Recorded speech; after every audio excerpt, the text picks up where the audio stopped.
Good evening. It's a pleasure to be here with you this evening.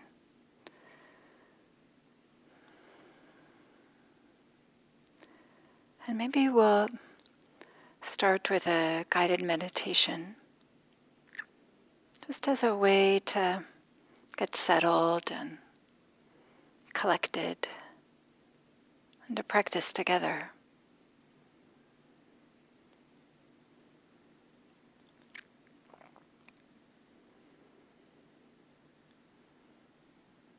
So allowing your attention to come to the experience of sitting.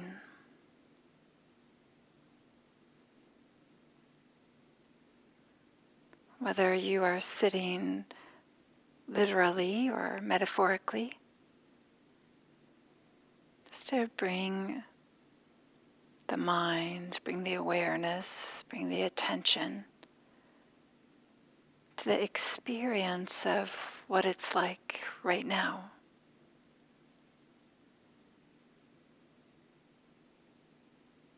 Maybe there's a slowing down. Maybe there's a sense of landing, like, oh yes, okay, I'm here. This is what I'm doing now.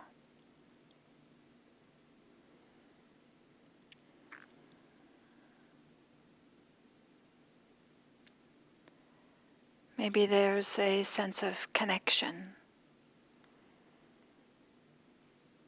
to the chair or the cushion, or connection to your practice in some kind of way, or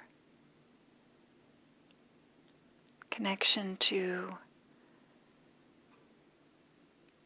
doing something that's worthwhile or wholesome or important.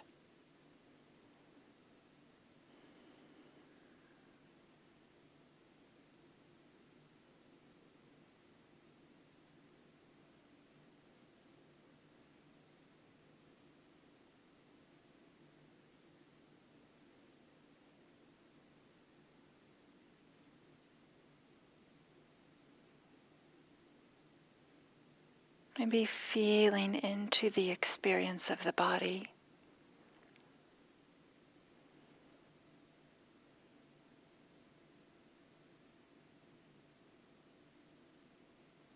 There might be some obvious sensations.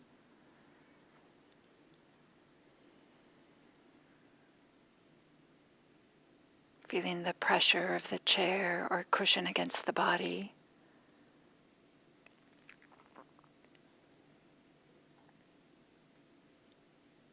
Maybe feeling the pressure against the legs.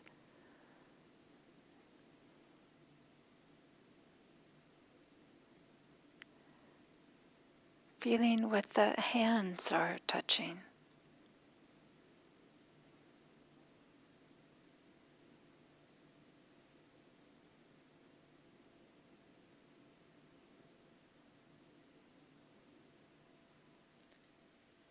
Feeling what the feet are touching.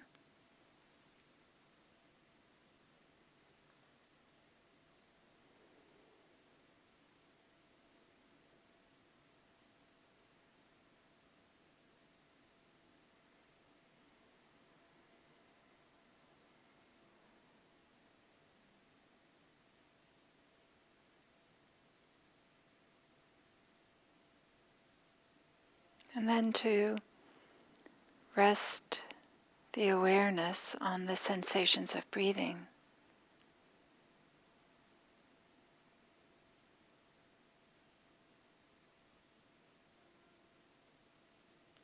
Feeling the chest moving, or feeling the abdomen moving, or maybe feeling the air going in and out of the nose.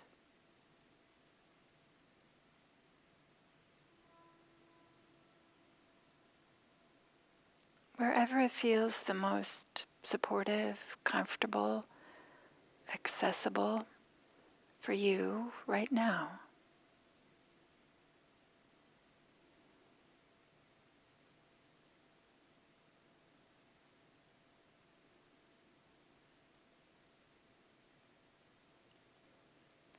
Feeling the air going in and out of the nose sometimes is a little more subtle.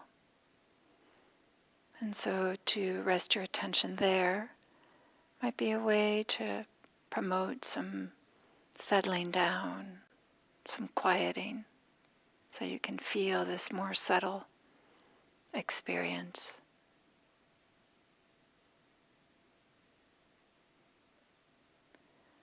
Or maybe there's a lot of restlessness right now, and feeling the movement of the abdomen is a little more obvious. And it feels like that's just what's accessible right now.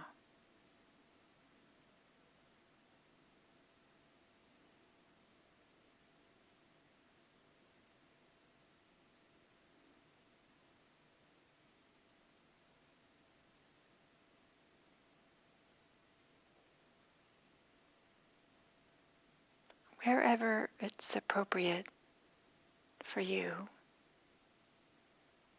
right now.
If you find yourself lost in thought,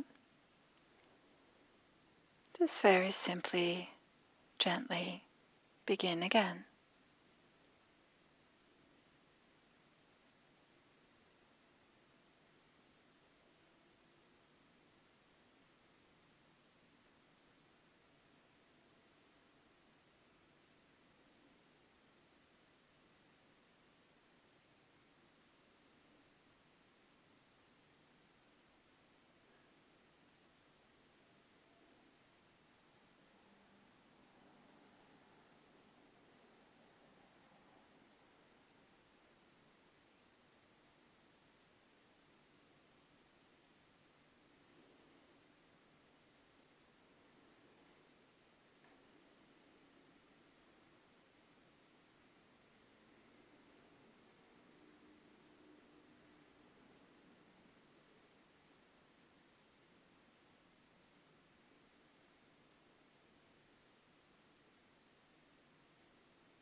Sometimes it can be helpful to, in a relaxed, easy manner, bring to mind what inspires us to practice, why we practice, what's our motivation.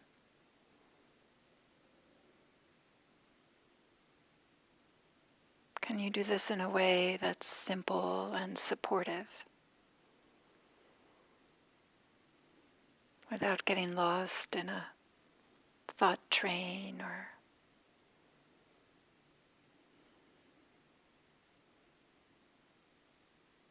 or anything else, but something that is just a reminder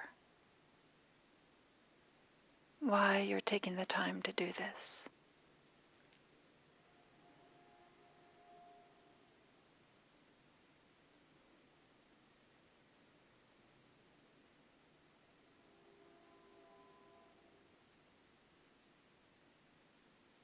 What inspires you? What is your aspiration?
And can you use this inspiration in a way that is warm-hearted, spacious, open, supportive, not in a way that causes contraction or a sense of striving or tightness. And then it's buoying, uplifting,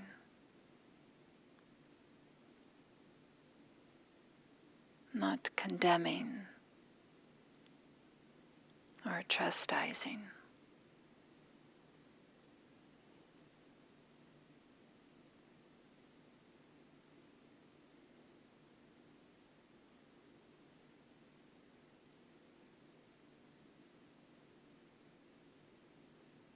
But warm-hearted, loving, caring, a way of taking care of yourself.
Just very gently, simply staying with the sensations of breathing, allowing the awareness to rest, become collected, land on the sensations of breathing.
So as we end this meditation session,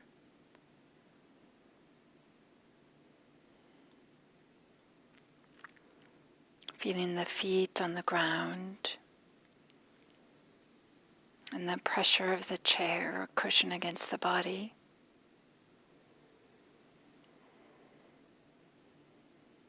And may whatever goodness, whatever benefit that arose from our practicing together, from our meditating together, may it be that it benefits all beings everywhere.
Good evening. A really warm welcome for everybody. It's so nice to kind of share the Dharma. Even though it's, you're not here in the room with me, I do feel kind of connected. I know I recognize some of the names in the chat and imagining sitting with you all. It's really lovely. So today I want to talk a little bit about the Buddha before he was awakened. I guess technically he then, before awakening, was called a bodhisattva, or Buddha to be, or maybe his given name Gautama. Some people pronounce it Gautama. In Pali we would say Gautama, there's this passage that talks about something that inspired him to practice, that spurred him in his practice. And it's not the usual heavenly messengers that we often think about as what caused the bodhisattva, the Buddha, to leave this opulent lifestyle and go be a mendicant and finding a way towards awakening, but something else. And surprisingly, there was a little bit, fear has a role in this, and kind of spurring him to practice. And so, there's some verses that the Buddha says that in response to what's happening in his contemporary time, he tells a story of what happened back before his awakening. So what's happening in the contemporary time of when the Buddha is speaking, or the tradition holds when he was speaking, according to the commentaries, which were composed many hundreds of years, maybe even 1,000 years after the time of the Buddha. So the story is, maybe it doesn't matter so much whether this is true, but the story is that there was two groups of people that were quarreling, that were fighting. One group was the Shakya clan. You might, sometimes the Buddha is called Shakya Muni. That means sage from the Shakyas.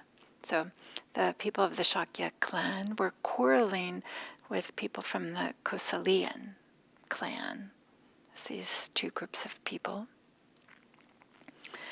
And both groups had made irrigation channels on the Rohini River, which formed the border between the two regions of where these two different groups of people lived. So in one year there was very little water. Maybe it was a drought, we might imagine. And so they were fighting over who could get the water, the irrigation channels that each group had created. They were disputing, and they were fighting and insulting each other, and just escalated until the two armies met on the two different banks of the river. So then the Buddha hears about this. His own people are fighting, and he goes and he gives a talk. And he describes how seeing people quarrel before he was awakened served as an impetus, served as a spur for his awakening. And this is captured in verses, in a poem, maybe perhaps we can think about this. And I modified the verse just a little bit to make it a little bit more cohesive for what we're doing here.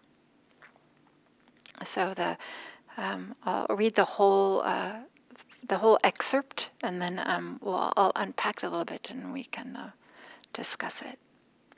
So it starts this way: just look at people and their quarrels. I will speak of my dismay and the way that I was shaken, seeing people thrashing about like fish in little water. Seeing them in conflict with each other, I became afraid. I felt discontent at seeing only conflict to the very end.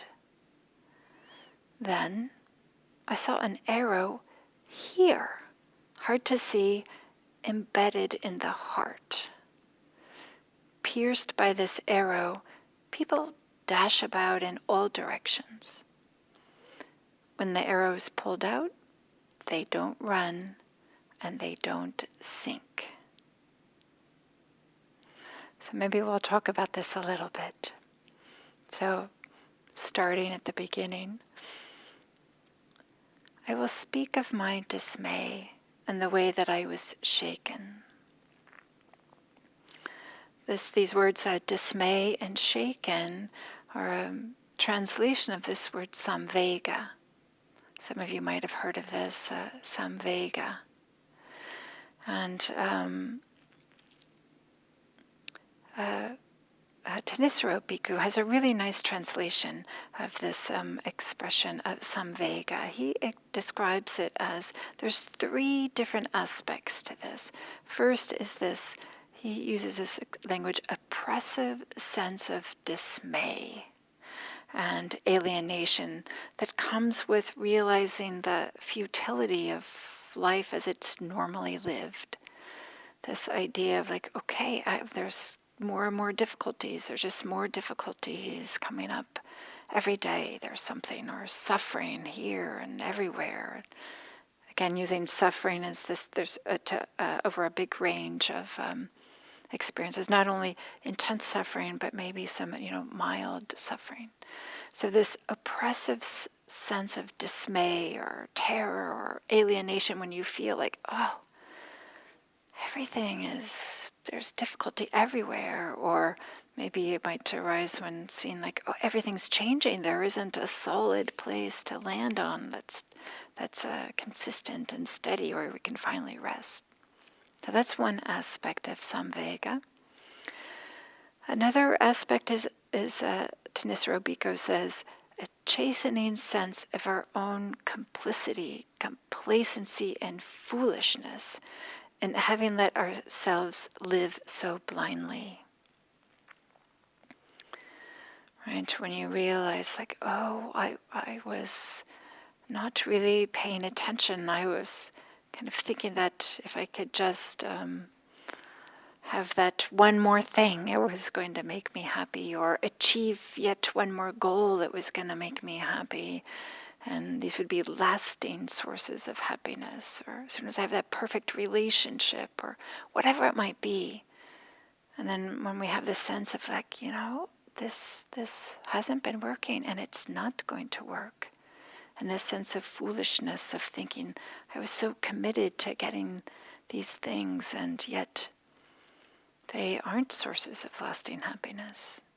So that's the second element of samvega. And then the third element is this sense of urgency, this sense of maybe this energy that arises of wanting to find a different way, wanting to practice. And kind of in the Buddhist sense, they use this word samvegas for what motivated the Bodhisattva Gautama, motivated him to leave the palace, to leave that opulent lifestyle, is this sense of, okay, this looking around and, this all here isn't a way towards freedom. How can I find a way to freedom? So that's samvega. So these verses start with, look at people and their quarrels. I will speak of my dismay and the way that I was shaken, seeing people thrashing about like fish in little water. I will say that for me, that a number of years ago, that I had some neighbors that would regularly around 9 p.m., the yelling would start. And I couldn't quite understand what they were saying. It might not have been in a language that I understood, but nevertheless, just the yelling. And I was shaken. I was surprised by how affected I was by just overhearing other people that I didn't even know. I wasn't exactly sure which apartment it came from. But how it's really troubling. And I can see that how I was shaken, but also I was so moved by, clearly they were under a lot of distress too. And the Buddha, he describes it, seeing people thrashing about like fish in little water. That feels heartbreaking, right? Fish in little water, not being able to breathe, and feeling the desperation, doing whatever you can. And perhaps the reason why you're in little water is because you're in a puddle, or, that maybe the river that used to flow readily now is having less and less water. Maybe the irrigation channels have been cut by the Shakyan people or the Kosalian people, but the fish running out of water, and like also as the people are running out of water. And there's like limited things you can do. For me, it's very evocative, this thrashing about like fish in little water. And this sense of, well, what can we do? So the thrashing about, the opposite of being collected, and the opposite of taking a meditation posture, right, is thrashing about. And then the verses continue. Seeing them in conflict with each other, I became afraid. I felt discontent at seeing only conflict to the very end. So it's not clear exactly what the Bodhisattva is afraid of here. Seeing them in conflict with each other, I became afraid. So maybe just like how I described how I felt shaken here, seeing other people quarreling, maybe he became afraid too, this unsettledness. Maybe he's concerned that the strife, the hostility, the enmity that he's seeing will spill over, and he'll be affected. Maybe he's afraid because he sees that these are people that he cares about, and that they will harm each other. Maybe he won't be harmed, but people that he cares about will be harmed. Maybe he's afraid that it will never end. There's lots of stories of family feuds that seem to not end, or I'm sure all of us, especially these days, we can think of some different groups that just seem to be warring in so many different ways that these disputes show up, and it's really unsettling and frightening, especially if they're leaders and they're thrashing about like fish in little water.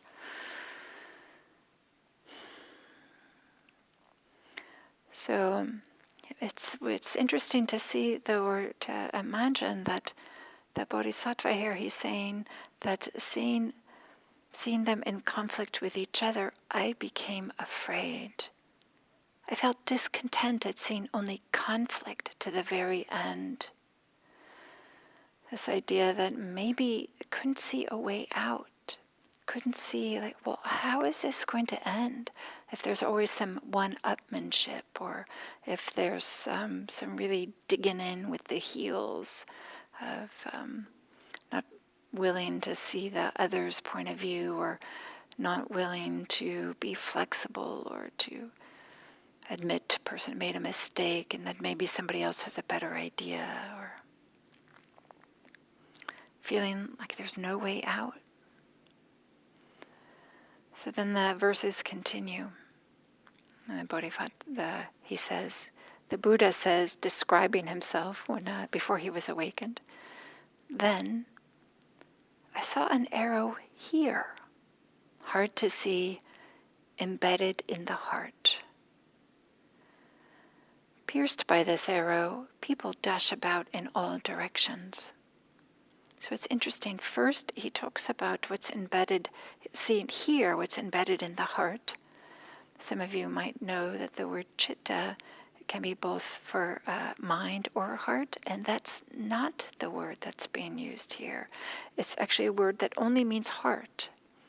So this arrow in the heart, right, it feels heartbreaking to even think about this, but he talks about, he's talking about seeing the conflict in them, and then he sees this arrow here in himself.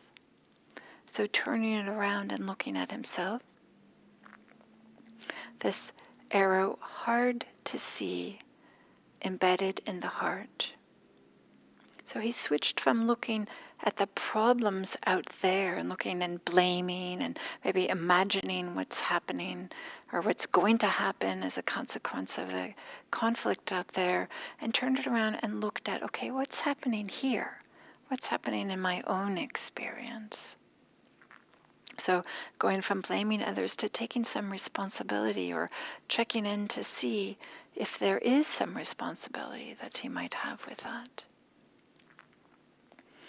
And this idea that the arrow is hard to see, especially if you're looking out there and blaming others, or maybe if there is some fear, maybe there isn't the collectedness in order to see inside oneself or to inquire within. But the heart, this is where we would feel this samvega.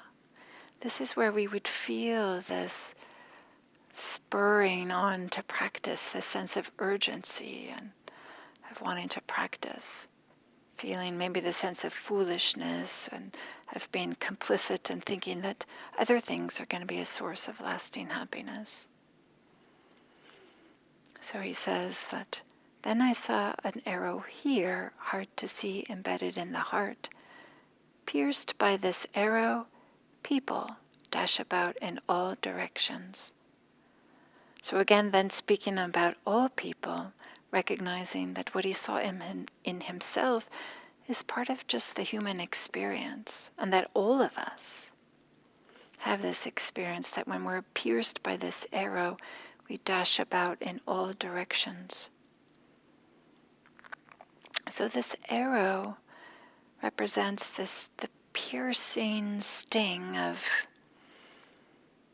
things that lead to us to thrash about or dash about. The commentaries give a whole long list. Something we could think about is greed, hatred, and delusion, these unwholesome roots of our behavior. Also is this conceit, kind of like a Buddhist conceit, which is not only thinking that you're superior to others, but thinking that you're inferior to others, as well as thinking that you are the same to others. So a conceit in the Buddhist understanding of it is having a strong sense of self, I'm over here, a strong sense of you are over there, and then to compare. And to be really overly concerned with that comparison. Am I doing better? Am I doing worse? Do I have more? Do I have less? Oh, or we're just the same. But to be always making those comparisons. That's how we understand the word conceit here. So this excess of self-concern, and including some pride or vanity or sense of self-importance that we might have. Especially when we compare ourselves with others. So this is part of what the sting of the arrow is, being pierced in the heart. Also, we can understand these arrow to be views that we're really attached to, holding on to, whether these are speculative views, postulating about things that we don't know about, including metaphysical views, or maybe things that it's predicting what's going to happen, but then getting really attached to our predictions and somehow convinced that about what's going to happen. Or views about a self. I'm like this. I have been in the past. I'll always be this way in the future. I'm like this. I'm a person who can't get settled for a meditation. I'm a person who's always sad. Or I'm a person who can never have greater and greater levels of freedom. All these views that we have about ourselves, or what it's like to be this version of ourselves right now. So these are all the darts, these are all the arrows that are hard to see but embedded in the heart that the Buddha saw before he was awakened. He saw that all these different ways of that we can get tripped up, or the sting of the arrow maybe is like a constriction, a pinching, a contraction. It's a little bit of feeling uncomfortable. And then this verse says that they talks about the consequences of having this arrow in the heart. Pierced by this arrow, people dash about in all directions. We could understand dashed about in all directions in a number of different ways. And maybe we can think about it literally and metaphorically. So, right, if we have greed, hatred, and delusion, or we have speculative views or sense of conceit, these are things that kind of can create the conditions in which people will behave unethically. So to dash about in all directions can be to go astray and to behave in a way that's unwholesome, unskillful, unhelpful. For example, we could say the commentaries have this example, that when they are struck by the arrow of greed, they kill living beings, take what is not given, break into houses, plunders, commits banditry, ambushes highways, commits adultery, and speaks falsely. This is a pretty scary list. But having this greed, this sense of, I have to have more and more. Probably we're not doing these things, but what are some of the ways in which this greed might show up and undermine our best behavior and influence us to do things that aren't skillful, aren't helpful? And the commentary continues saying that also that struck by the arrow of greed, people may go on big journeys trying to find wealth, and to enduring these terrible hardships to either maybe find different jobs or maybe to commit banditry or on the highways, but like to literally move about in all directions. And then the commentary says, and then if one does not obtain wealth, then they experience pain and dejection, right? The difficulties if you're out, if you have a lot of greed and feel like you have to have more and more, and you're unable to get more and more, feeling the piercing of that arrow. And then, but if you are able to get more and more, but yet you have a lot of greed, then there's this discomfort of always having to guard and protect the whatever it is you've accumulated. I know I've certainly had that experience of feeling like I really desperately wanted something, and then I remember this back. I guess I was in my late 20s, that just starting my working career or having some income, and then buying something that was a little bit out of my price range that I really stretched myself in order to purchase. Wow, I'll never forget this. Just how I just became a little bit obsessed with protecting this object because it was so, I couldn't really afford it, and it ended up being, it was a good lesson for me to how it took so much psychic energy as well as so much literal energy to be protecting something that I felt was, I couldn't quote it. I just had so much greed associated with it in some particular way. Maybe there's something, you have a story like this too. But also there could be struck by the arrow of views. We might think that, well, maybe like the Bodhisattva before he was awakened, the story is that he did a lot of self-mortification practices, starvation, or there's a number of different practices that he did. So seeing this arrow stuck in the heart, this arrow is these things that are pinching or piercing and uncomfortable and are the roots of unwholesome behavior. And then the verses continue. When the arrow is pulled out, they don't run and they don't sink. So we can understand they don't run as people aren't dashing about in all directions, literally or figuratively, aren't behaving unethically or doing things that are unhelpful or unwise, and don't sink. We can understand this as they're able to cross over the floods. They're able to get over to the far shore.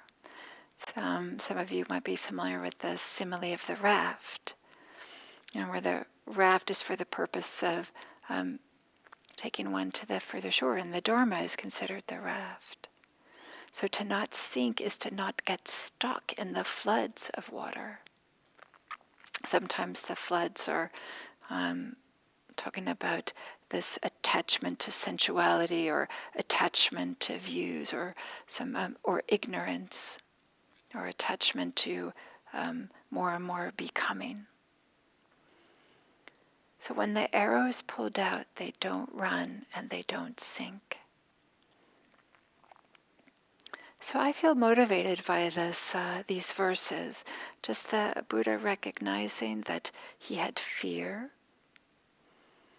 He was spurred by seeing conflict, and he had some vega, this sense of urgency for practice, and that he turned around and saw that there were arrows in his heart, and saw that when there's arrows in anybody's heart, they dash about in all directions, but when the arrow is pulled out, they don't run and they don't sink.